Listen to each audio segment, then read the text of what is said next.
titled the 60 seconds she kept for herself. Consider Sarah Okafor, age 29, who has mastered the art of existing in the margins of other people's lives. She rides the same train every morning, breathes the same recycled air, brushes the same shoulders without apology or acknowledgement. She is not cruel.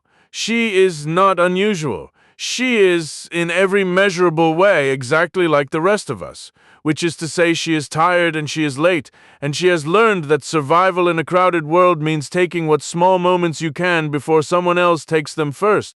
Tonight, we invite you to consider what happens when that instinct is granted its ultimate expression. You are entering the twilight zone. The watch arrived on a Tuesday, which felt appropriate. Nothing catastrophic should arrive on a Friday. That would be too dramatic, too prepared for. Tuesdays carry no armor. Sarah had won it through some loyalty program she'd forgotten enrolling in, a sweepstakes buried in the terms and conditions of her transit app. The confirmation email arrived while she was standing in the aisle of a packed N train. One arm stretched to the overhead bar, the other pinned against a stranger's laptop bag. Congratulations! You have been selected for the Tempus One Early Access Program. Your unit will arrive within 48 hours. Please review enclosed materials before first use. She didn't review the enclosed materials. The box was matte black with no logo, no brand name, just the word Tempus embossed in silver on the lid. The watch itself was thin as a communion wafer, rose gold with a face that shifted between analog and digital depending on which way you tilted your wrist. It synced to her phone in 11 seconds and introduced itself in a voice that was soft without being feminine, precise without being cold. Hello, Sarah. I'm Vera. I manage the Tempus One's primary function. Would you like me to explain the daily pause feature? Sure, Sarah said, already pulling on her coat. Once per 24-hour period, you may activate a 60-second temporal suspension. All motion in your immediate environment will cease. You will remain conscious and mobile. The pause cannot be extended, transferred, or carried over to the following day. It cannot be used to alter physical events that have already completed. It can only be used to... Got it, Sarah said. How do I turn it on? Press and hold the crown for 3 seconds. She tested it in her kitchen, not quite believing because no sane person... She held the crown. The refrigerator's hum vanished. The pigeon on her fire escape stopped mid-waddle, 1 foot suspended above the rusted grating. The curtain billowing from her cracked window went rigid as plaster. 60 seconds of absolute cathedral silence. Then Vera said, resuming, and the world lurched back into itself like a film reel catching after a skip, and the pigeon waddled forward as if nothing had interrupted it because for the pigeon nothing had. Sarah stood very still for a moment, listening to her own breathing. Then she picked up her coffee, drank it while it was still scalding hot, and went to catch the 8:14. She was strategic about it at first. The pause became her secret weapon against the city's particular brand of cruelty. The cruelty of simultaneity, of everyone needing the same square foot of space at the same moment. She used it to claim the last seat on the Uptown Express before a man in a fleece vest could fold himself into it. She used it to reach the turnstile before a group of tourists with paper maps slowed to a cluster of baffled confusion. Small victories, petty salvations, the kind of wins that feel enormous when your life is measured in minutes and your commute is 47 of them. By the second week, she'd grown precise. She activated the pause during the exact 3-second window when the subway doors opened, giving herself a running start down the platform toward the least crowded car. She used it to grab a cab on a rainy Thursday when 6 other people were reaching for the same door.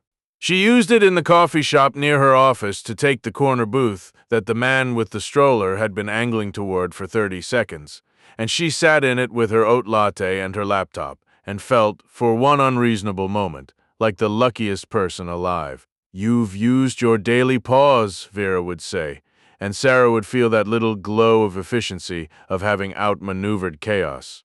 She never thought about what the world looked like from inside her 60 seconds. She never considered that she was the only moving thing in it. Once, activating the pause on a crowded platform, she'd walked past a woman who'd been mid-laugh, mouth open, head thrown back, the silver line of a filling visible in one back molar. Sarah had stopped and looked at her for a moment. The woman was maybe 60, wearing a rain jacket covered in small printed pineapples, laughing at something her companion had said. She looked in the suspension, in the silence, unbearably beautiful in the way that people are beautiful when they don't know you're watching, completely themselves. Sarah had looked at her for 4 or 5 of her 60 seconds and then moved on. She mentioned the watch to no one. This felt instinctively correct, the way you don't describe a dream too precisely, because the description will hollow it out. The third week of October, the city turned.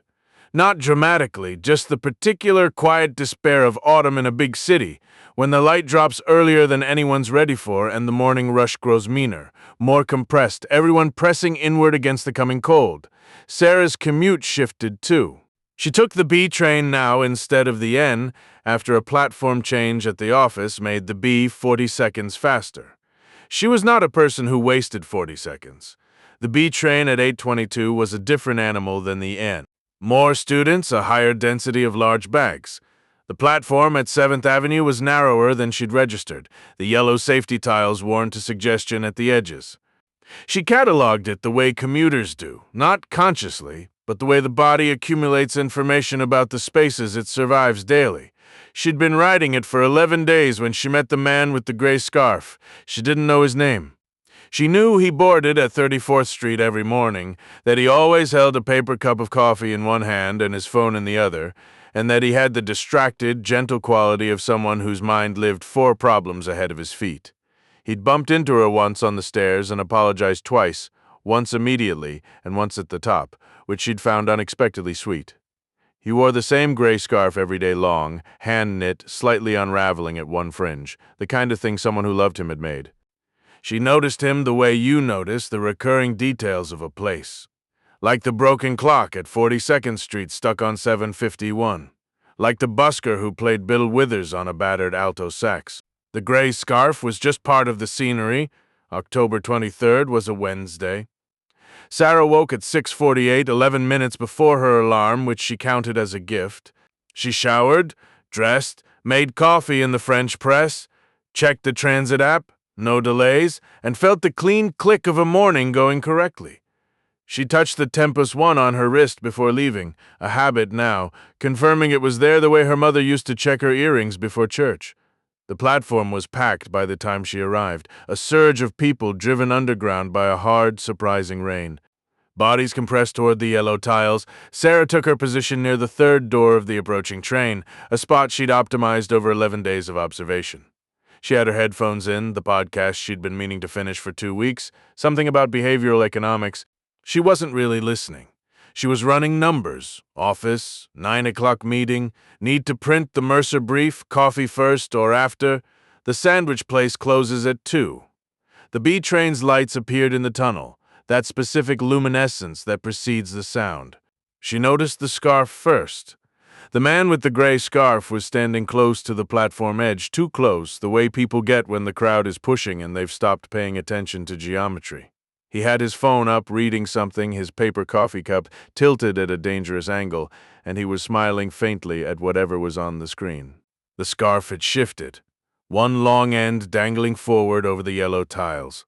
The platform surged. Someone behind him, a teenager with an enormous backpack, not malicious, just careless, shifted left and caught the man in the shoulder. Not hard, the kind of contact that happens 100 times a day on 100 platforms in 100 cities. But the man's foot hit the edge of the yellow tiles. Sarah saw it. She saw the shift in his weight, the way his coffee cup described a slow arc, the way his face changed, the smile gone, replaced by a particular blank surprise that the body produces in the half-second before it understands what's happening.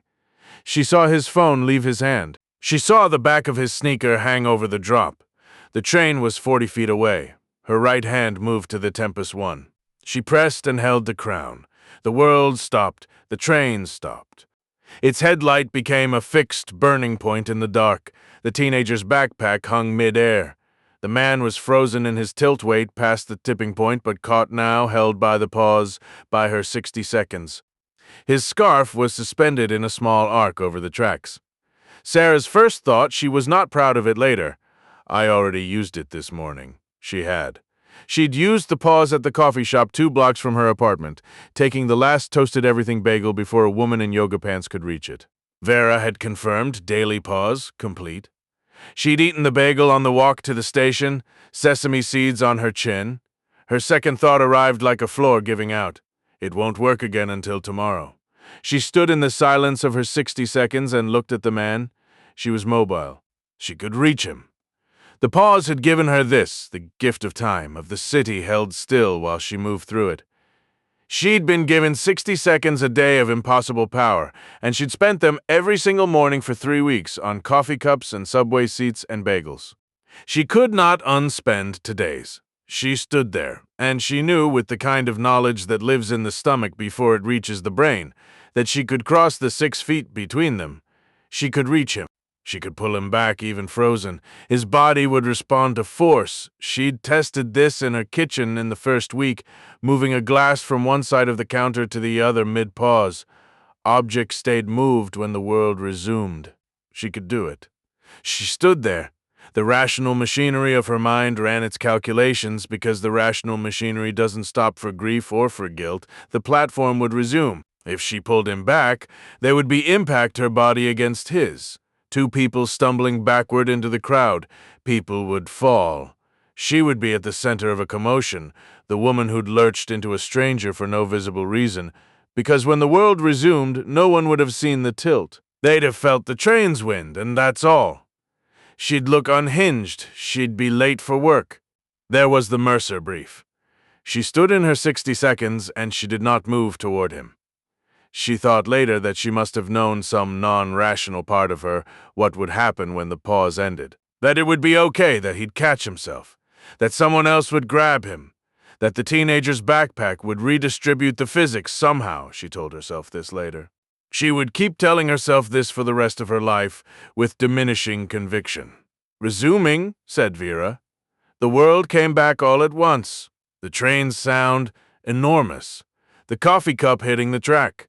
The man's scarf catching the draft of the arriving train. Lifting, he caught the shoulder of the woman next to him.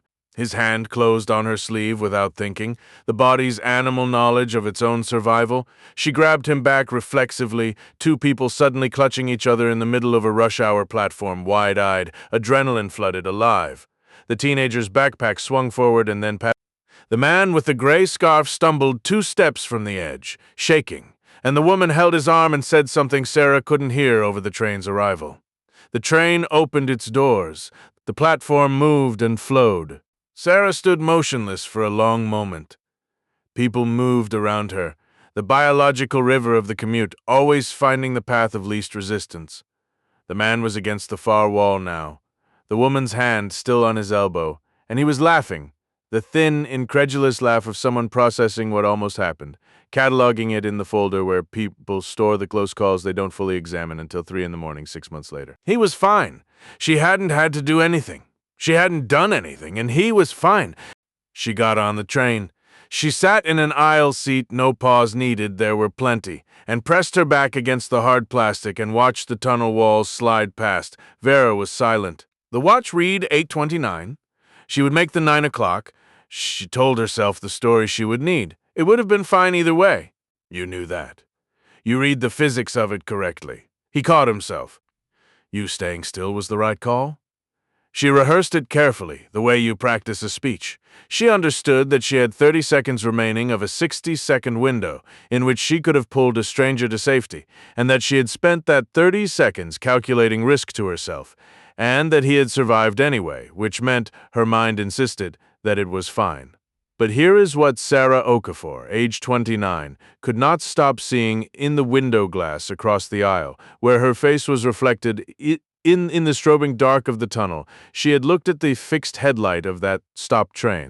She had looked at the suspended man. She had stood there with 60 seconds of impossible mercy in her hands, and she had been perfectly capable of spending them. And she had thought, first, about a meeting. She had thought, second, about her reputation. She had thought at no point about him. She had looked. She had calculated. She had waited. This was not who she had thought she was. This was not a story she could tell anyone, because there was nothing to tell. A man had nearly fallen and then hadn't. She had stood nearby. The end.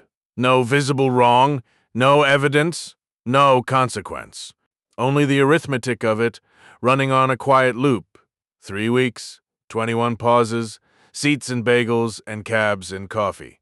A woman mid-laugh with a pineapple rain jacket, a corner booth in a crowded shop, all of it spent in the ledger of small comfort. And when the account had come due, she'd had nothing left. She didn't use the pause the next day or the day after.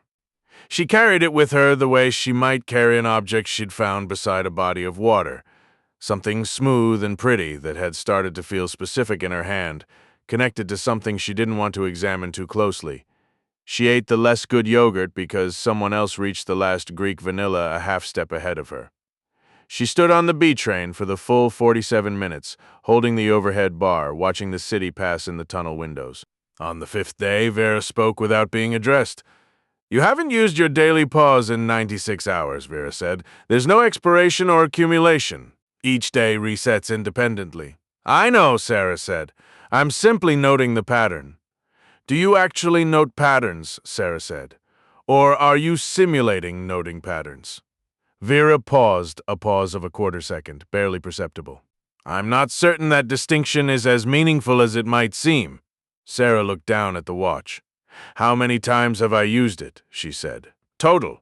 23 activations. How many of them were for emergencies?" Another pause. "That category wasn't part of my initial parameters." "How many of them," Sarah said carefully, "were for something someone else needed more than I did?" The watch was silent. Around her, the train swayed and shook, passengers hanging and swaying with it, all of them locked in the private calculations of their commutes. "I don't have a method for assessing that," Vera said finally. "I think that's the answer," Sarah said. She thought in the weeks that followed about the man with the gray scarf. She saw him on the platform. He still rode the 822, still carried his paper coffee cup and his phone, still wore the scarf, and she watched him with a feeling she couldn't cleanly name. Not guilt exactly, because he was fine.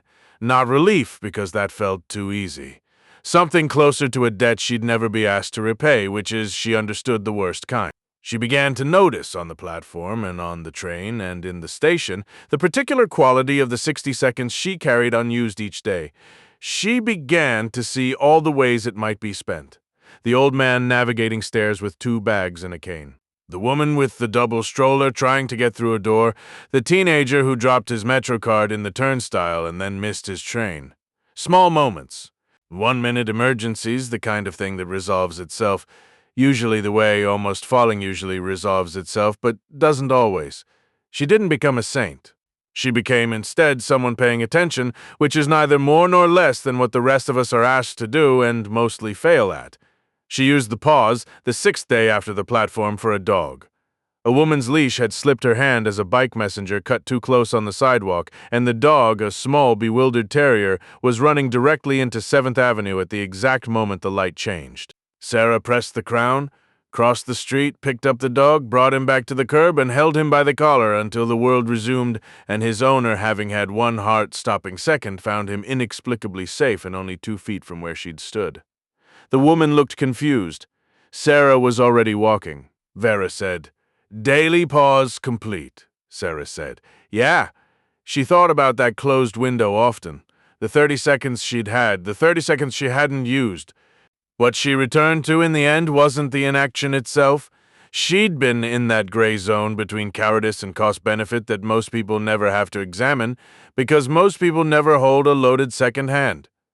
What she returned to was the specific texture of the calculation. The Mercer brief, the 9 o'clock, the social risk of being seen lurching into a stranger. She'd run the numbers on a human life with the exact same mental software she used to optimize her commute, and the software hadn't noticed the difference. That was the part she couldn't metabolize. Not the hesitation, but the smoothness of it.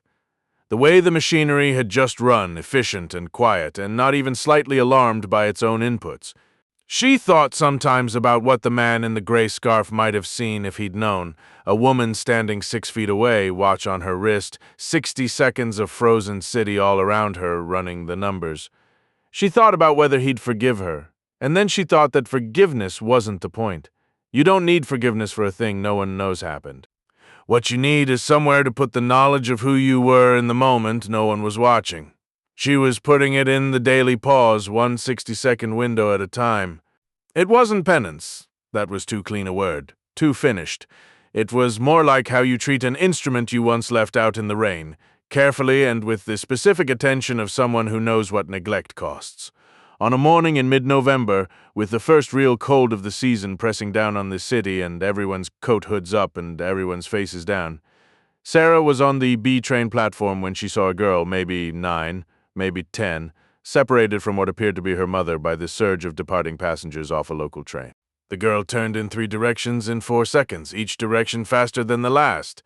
The rotation of someone who has just discovered that the one fixed point in their world is gone. She was about to run toward the turnstiles, wrong direction into the crowd. Sarah pressed the crank. The platform stopped. She walked to the girl and turned her gently by the shoulders to face the bench along the far wall where her mother was standing, frozen mid-shout, hands cupped around her mouth, looking exactly the way you'd imagine, terrified, furious, with relief not yet arrived. Sarah positioned the girl so that when the world resumed, she'd be facing her mother directly, across 10 feet of open platform. Sarah walked back to where she'd been. Resuming, the girl's head came up. Her mother's shout completed itself. 10 feet of open floor between them closed in approximately 1 second, and then there was a mother and a daughter, and the complicated arithmetic of a city that almost took something irreplaceable and didn't. Sarah watched from the doorway of the arriving train. She thought about getting on. She stayed long enough to see the mother's face, the specific expression that lives on the other side of panic. A kind of furious, grateful, shaking love that doesn't have a word in English. Then she got on the train. She was 4 minutes late to her 9 o'clock. Vera said nothing. Sarah found that she didn't mind the silence. Sarah Okafor will ride the B train for another 31 years. We can tell you this without spoiling anything because the story was never about whether she survived. The Tempus One will eventually fail, the way all technologies fail, quietly, without drama. One morning when she presses the crown and nothing happens and she stands in the ordinary, unremarkable flow of time like everyone else. She won't miss it the way she expected to. What she'll miss, if she's honest, is the thing it taught her about the 60 seconds we are each given every day by no device at all, the ordinary, non-miraculous seconds in which we can see someone falling, or frightened, or alone, and choose what to do with what we're holding. Most of us spend those seconds efficiently, on ourselves. Most of us, when the ledger comes due, discover we've been very careful about the wrong things. The Tempus One is a fictional invention. The lesson is not you are leaving the Twilight Zone.